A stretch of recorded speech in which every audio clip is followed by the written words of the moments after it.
आमचे तलाठी आणि मंडळ अधिकारी यांच्यावरची गौण खनिज प्रकरणात अन्यायकारक निलंबनाची कारवाई झालेली आहे। त्याचा निषेध म्हणून शासन आणि प्रशासनाच्या विरुद्ध वर्धा जिल्ह्यातील सर्व ग्राम महसूल अधिकारी आणि मंडळ अधिकारी एक दिवसीय धरणे आंदोलन करीत आहेत।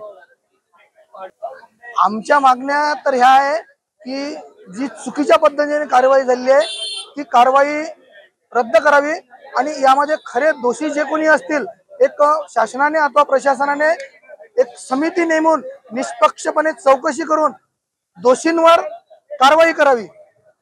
अद्यापर्यंत आम्ही तसा कुठलाही निर्णय घेतलेला नाही, कारण सध्या पूर परिस्थितीची परिस्थिती आहे, त्यामुळे आम्ही असा कोणताही निर्णय घेतला नाही की जेणेकरून शेतकऱ्यांना बेठीस धरला जाईल।